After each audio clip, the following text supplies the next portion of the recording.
इस वीडियो से आत्मिक सफर की कहानी शुरू कर रहे हैं, जिसमें सूक्ष्म व कारण जगत के साथ आत्मा की गुत्थी उलझी हुई है। इसका विषय है रूहानी यात्रा, तीसरी आंख का खुलना।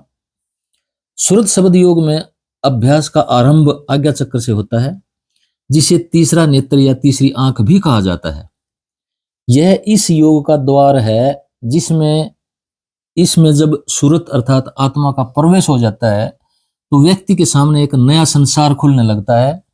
कभी कभी ध्यान में उसे सूरत के आलोकित रूप के दर्शन होने लगते हैं, लेकिन फिर कई कई दिनों तक इसका प्रकाश गायब हो जाता है। फिर जब साधक का विरह जागता है और सतगुरु के प्रति प्रेम और स्मरण मजबूत होता है, तो फिर सतगुरु के नूरी रूप के दर्शन होने लगते हैं। जितना अंतःकरण शुद्ध होता जाता है, सतगुरु के प्रति समर्पण बढ़ता जाता है, तो यह आलोकित पुरुष व्यक्ति के अंग संग रहने लगता है। शब्द भी खुलने लगता है और उसका रास्ता आगे बढ़ने लगता है। तीसरी आंख का खुलना ब्रह्मांडी चेतना का खुलना है, लेकिन सूरत शब्द योग का असली रास्ता सहस्रार से शुरू होता है, जो ब्रह्मलोक की पहली मंजिल है और जिसका वर्णन हम आगे करेंगे। अब हम अभ्यास की प्रक्रिया आरंभ करते हैं कि किन किन अवस्थाओं या मंजिलों से होकर हमें ध्यान में से गुजरना पड़ता है। इस रचना को 3 भागों में बांटा जा सकता है। शुद्ध चेतना का महाप्रकाशवान मंडल, जिसे सतलोक या सचखंड कहते हैं। दूसरा, उसके नीचे ब्रह्मलोक, जहां पर ब्रह्म मुख्य रूप से और माया गौण रूप से विद्यमान रहते हैं, इसे ब्रह्मांड कहा जाता है। तीसरा, यह पिंडलोक या भौतिक जगत जहां हम रहते हैं, और यह स्थूल रचना है। और शुद्ध चेतन तत्व के ऊपर माया के मोटे मोटे बंधन चढ़ गए हैं। यहां पर माया मुख्य है और शुद्ध चेतन तत्व गौण हो गया है। इस रचना की तरह मनुष्य के शरीर में भी इस ब्रह्मांड का सारा विस्तार छोटे स्तर पर विद्यमान रहता है। कहा भी गया है कि यत पिंडे तत् ब्रह्मांडे। चेतनता के ये 3 दर्जे शरीर में इसी तरह से विद्यमान है जिस तरह से इस रचना में। पहला शारीरिक, दूसरा मानसिक और तीसरा शुद्ध आत्मिक। हर मंडल में 6-6 चक्र हैं। इस तरह से इस रचना में कुल मिलाकर 18 मंडल हैं। रचना के आरंभ में जब चेतनधार अर्थात सूरत अपने उच्चतम भंडार से निकलकर रचना करती हुई नीचे आई, तो इसने अलग अलग स्थानों पर अपने मंडल बांधे तथा शब्द सूरत का योग करती हुई नीचे उतरी। हर जगह जहां भी सूरत ठहरी वहीं पर अपनी एक विशेष ताकत पैदा की, और जहां भी ताकत पैदा होती है वहीं उसका एक मंडल भी बनता है, जिससे इस ताकत का पसारा होता है। जैसे सूर्य और उसकी किरणें, इसी केंद्र में रहने वाली ताकत को शब्द और उसकी शक्ति को सूरत कहा जाता है। सूरत शब्द योग या राधा स्वामी योग को समझने के लिए हुजूर शालिग्राम जी महाराज, जिन्होंने स्वामी जी महाराज के चरण कमलों में बैठकर राधा स्वामी नाम प्रकट किया, के प्रवचनों को आधार बनाना जरूरी है। प्रेम उपदेश राधा स्वामी में वे इस तरह से वर्णन करते हैं। राधा आदि सूरत का नाम है। आदि शब्द से जो प्रथम धारा जारी हुई उसका नाम राधा है। जो कोई इस धारा को पकड़ेगा वही आदि शब्द में पहुंचेगा। इस वास्ते इस धारा का पहले से स्मरण करना और पकड़ना सब चलने वालों के लिए जरूरी है, क्योंकि बिना प्रेम इस धारा के रास्ते पर नहीं चला जा सकता। और आदि शब्द में प्रेम बगैर इस धारा से प्रेम लग नहीं सकता है। और जो कि यह धारा जो साक्षात शब्द का स्वरूप है, और उसमें और आदि शब्द में कुछ भेद नहीं है, सिर्फ धारा के जारी होने से 2 दिखाई देते हैं, जैसे जल और उसकी तरंग। इस वास्ते यह दोनों नाम राधा और स्वामी असल में एक है, पर जब शरीर में प्रकाश 2 रूप का हुआ तो नाम भी 2 हो गए। इस वास्ते दोनों नाम का जप यानी कि सुमरण, उन दोनों रूपों में प्रेम करना मुनासिब और जरूरी है। शास्त्रों में स्पष्ट तौर पर कहा गया है कि आज्ञा चक्र से नीचे के चक्रों पर ध्यान करने से केवल शारीरिक या मानसिक आरोग्यता प्राप्त की जा सकती है। इसका वर्णन वीडियो 39 व 41 में कर दिया गया है। यदि नाद अर्थात शब्द और ज्योति अर्थात प्रकाश का ध्यान करना है तो उसके लिए आज्ञा चक्र पर ही ध्यान लगाया जाता है, जो जागृत में सूरत अर्थात आत्मा का केंद्र होता है। और यह भी बताया गया है कि जो फल, शास्त्रों में यह भी बताया गया है कि जो फल भिन्न भिन्न चक्रों पर ध्यान करने से प्राप्त होते हैं वे सब केवल इस एक चक्र पर ध्यान करने से प्राप्त हो जाते हैं। ज्ञान संकलिनी तंत्र में कहा गया है, ईड़ा भागीरथी गंगा पिंगला यमुना नदी तयोर मध्यगता नाड़ी सुषुम्नाख्या सरस्वती त्रिवेणी संगमो यत्र तीर्थराजः स उच्यते तत्र स्नानम परकुवर्ती सर्व पापः प्रमच्यते।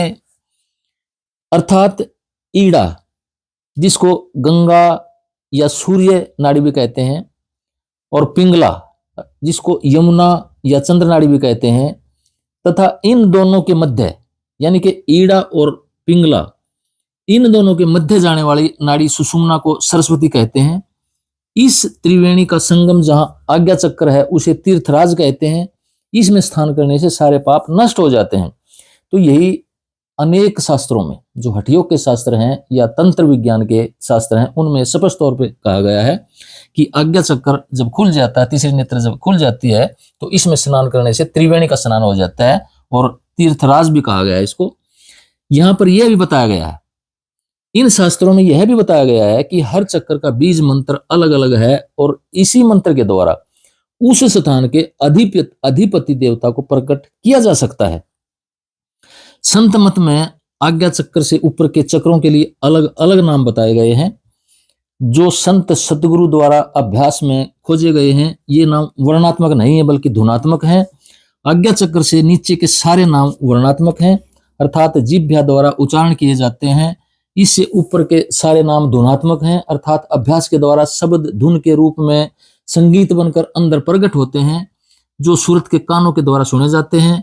यह शब्द धुन बाहरी कानों का विषय नहीं है, इसे बहरा आदमी भी अपने अंदर प्रकट कर सकता है और सुन सकता है।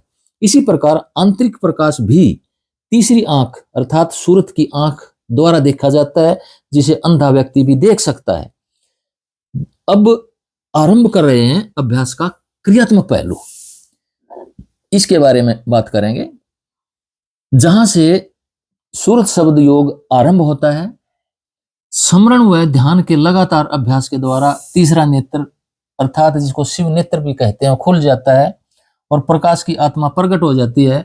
शब्द अर्थात अनहद नाद अपनी गति में आने लग जाता है, जिसकी वजह से अलग अलग तरह के शब्द व ध्वनियां सुनने लग जाते हैं। शब्द और धुन की स्पष्ट व्याख्या हुजूर महाराज राय शालिग्राम द्वारा सार उपदेश राधा स्वामी में इस प्रकार की गई है। जिस वक्त की प्रथम जुहूर कुल मालिका प्रकट हुआ तो पहले शब्द हुआ, वही शब्द स्वामी यानी कुल का मालिक है, और जो आवाज यानी धार उस शब्द से निकली उसी का नाम आदि सूरत अर्थात राधा है। ये दोनों कुल रचना के मालिक हैं। इसी तरह सतलोक तक हर मुकाम से जहां जहां की धार ने ठहर कर मंडल बनाया और रचना करी, शब्द प्रकट हुआ और उसकी धार नीचे उतरी, और शब्द और धार का नाम भी राधा स्वामी हो सकता है, मगर असली मुकाम इस नाम का आखिरी मुकाम है, जो अपार और एक है और अगाध अनंत और अनादि है, और जिसको अनामी पुरुष भी कहते हैं। इस व्याख्या से स्पष्ट है कि राधा व स्वामी एक दूसरे के पूरक हैं और एक दूसरे से अलग भी नहीं है। राधा स्वामी की शक्ति है, इसी शक्ति के द्वारा इस रचना में स्वामी का प्रचार व प्रसार है और विस्तार है। इसी राधा रूपी धुन को पकड़कर स्वामी तक पहुंचा जा सकता है। हर मंडल का स्वामी व उसकी शक्ति का विस्तार भिन्न भिन्न रूप व गुण के साथ हर मंडल पर विराजमान है। ज्यों ज्यों यह ताकत रचना करते हुए नीचे के मंडलों में आती गई, इसका स्वरूप व आकार भी बदलता गया। इसमें मन व माया की मिलोनी बढ़ती गई। पिंड देश में आकर स्थूल माया का विस्तार बढ़ता गया और स्वामी की शक्ति का लोप होता गया, यानी कि स्वामी की शक्ति उसमें कम होती गई और माया का उसके ऊपर जो आवरण था वो चढ़ता चला गया। लेकिन फिर भी हर कण व जीव के अंदर अनामी धाम की यह ताकत सूक्ष्म तौर पर विद्यमान रहती है, जिसकी वजह से इस रचना का लगातार विस्तार हो रहा है। जिस समय यह सूक्ष्म धार सिमट जाएगी, उस समय यह रचना भी चेतना के अभाव में प्रलय में जाकर समा जाएगी। इसलिए लगातार स्मरण, ध्यान व भजन से अभ्यासी के अंदर चेतनता बढ़ने लगती है। यानी कि जब आज्ञा चक्र के स्थान पर लगातार ध्यान और स्मरण करते हैं तो उसके अंदर चेतनता बढ़ने लगती है। स्मरण के द्वारा बिखरी हुई वृत्ति इकट्ठी होने लगती है। ध्यान के द्वारा उस वृत्ति को एक जगह टिकाने का अभ्यास किया जाता है और भजन द्वारा एकत्रित चेतन घन यानी कि चेतना को ऊपर की तरफ मोड़ा जाता है। इस तरह से धीरे धीरे सूरत की धार का नीचे इंद्रियों में आकर भोग विलास करने का स्वभाव बदलता जाता है तथा सच्चिदानंद का अनुभव खुलता जाता है। इस प्रकार पतंजलि ऋषि द्वारा वर्णित अष्टांग योग के अंतिम 4 अंग प्रत्याहार, धारणा, ध्यान व समाधि अपने आप ही पूर्ण तौर पर अभ्यास का अंग बन जाते हैं। लगातार अभ्यास से अंदर में शब्द धुन प्रकट होने लगती है। शब्द इस सृष्टि की जान है और शब्द से ही इस सृष्टि की रचना शुरू हुई है। बाइबल में कहा गया है कि आदि में शब्द था, शब्द ईश्वर के साथ था और इसी शब्द ने सारी सृष्टि की रचना की। श्री अरविंद और जो भारतीय दर्शन है वो भी इसकी पुष्टि करते हैं। और श्री अरविंद अपनी पुस्तक सावित्री में लिखते हैं कि सावित्री शब्द है जो रचना करने के लिए नीचे उतर कर आया। दूसरे शास्त्रों में इसे उद्गीत, लोगोस, शब्द, प्रणव, ब्रह्म, नाद ब्रह्म, अक्षर ब्रह्म आदि नामों से पुकारा गया है, क्योंकि जो सबसे पहले जो शास्त्र अस्तित्व में आए वो भारतीय शास्त्र थे जिनमें इस चीज का सबसे पहले वर्णन किया गया है। भगवत गीता गीत से निकली है। वेदों को ईश्वर की वाणी अर्थात वद कहा गया है। ये सब शब्द की ही व्याख्या है। इस्लाम धर्म में इसी शब्द को कलमा इलाही, बांगे इलाही, नादाए आसमानी, आवाज मुस्तकीन आदि नामों से पुकारा गया है। जो भी अंतर में गया और अभ्यास किया उसी ने इस शब्द की बड़ाई की है। राधा स्वामी।